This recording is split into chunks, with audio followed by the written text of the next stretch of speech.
तो इसी प्रकार से दुष्ट जो है प्रेम करेगा तो नुकसान देगा और बैर करेगा तो भी नुकसान देगा। दुष्ट की उपेक्षा कर दो। इसी को गोस्वामी जी ने कहा, उदासीन नित रहिए गुसाई, खल परिहरिय स्वान की नाई। उससे उदासीन रहना ही ठीक है। तो उसका चिंतन नहीं करना, उसकी चर्चा नहीं करनी। तो इसलिए अब स्त्री की चिंता से काम उत्पन्न होगा, धन के चिंतन से लोभ उत्पन्न होगा, नास्तिक के चिंतन से ईश्वर में अविश्वास होगा और बैरी के चिंतन से क्रोध उत्पन्न होगा। तो ये सबके सब भगवान की भक्ति में बाधक है, इसलिए इनका त्याग कर देना चाहिए। हमने ये बात कही थी, आपको स्मरण होगा कि इसमें स्त्री चरित्र जो सबसे पहले उन्होंने कहा, तो स्त्री चरित्र में उन स्त्रियों के चरित्र जिन स्त्रियों का भगवान से कोई लेना देना नहीं है। मीरा जी का चरित्र नहीं कहना सुनना चाहिए थोड़ी इसका मतलब है। मीरा जी का चरित्र कहो सुनो, सबरी जी का चरित्र कहो सुनो, रत्नावती जी का चरित्र कहो सुनो, करमेती बाई का चरित्र कहो सुनो, सती सावित्री सीता इनका चरित्र कहो सुनो, अरुंधति अनुसुईया का चरित्र कहो सुनो। ये तो बहुत पवित्र हैं, ये स्त्री चरित्र नहीं है। स्त्री चरित्र माने ऐसे चरित्र जिनको पढ़ करके सुन करके हमारे मन में विकार उत्पन्न होता है। वर्तमान समय में जो चलचित्र सिनेमा है अथवा उपन्यास हैं, इन उपन्यासों में यही सब कुसंग की चर्चा ही भरी पड़ी है। एक बार पढ़ लो तो एक बार पढ़ने के बाद फिर लंबे समय तक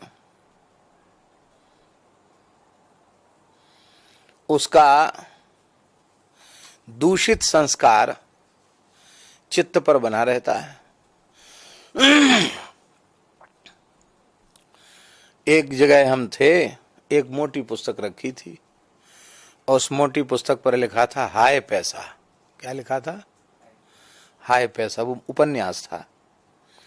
जीवन में पहली बार पढ़ने का अवसर मिला। उसको हमने पढ़ा तो ऐसी विचित्र शैली में लिखा जाता है कि आदमी सोना छोड़ करके फिर उसको ये और पढ़ लें, ये और पढ़ लें, और पढ़ लें, और पढ़ लें, ऐसा लगता है।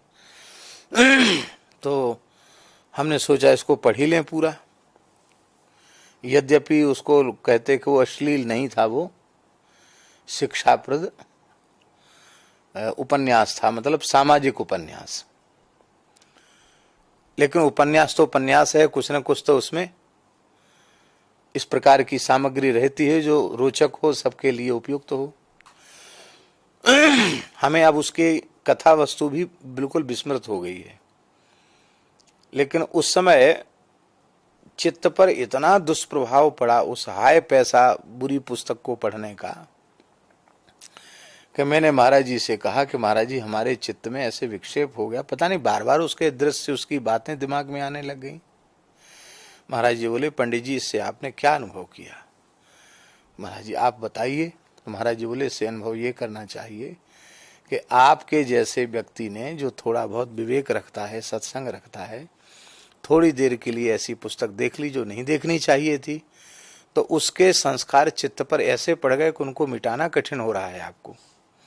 फिर जो लोग जानबूझ करके सिनेमा देखते हैं, अश्लील साहित्य पढ़ते हैं, और अब तो भारी कुसंग ये मोबाइल पर आ गया, फेसबुक और जाने कौन कौन सी बुक होती है उसके माध्यम से।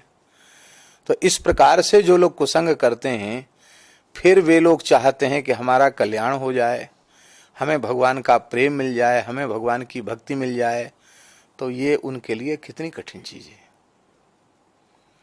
इसलिए जिस ग्रंथ में, जिस साहित्य में भगवत चर्चा न हो, उत्तम से उत्तम ही क्यों न हो, उसको उस तरह से त्याग देना चाहिए जैसे कौओं के जूठन फेंके जाने वाला स्थान त्याग के योग होता है, ऐसे उसको त्याग देना चाहिए। तो संसार की चीजों के चित्त पर अंकित हो जाते हैं, उनको मिटाने में समय लगता है। इसीलिए ये बात कही जा रही, स्त्री को सबसे पहले लिया गया। फिर धन को लिया गया।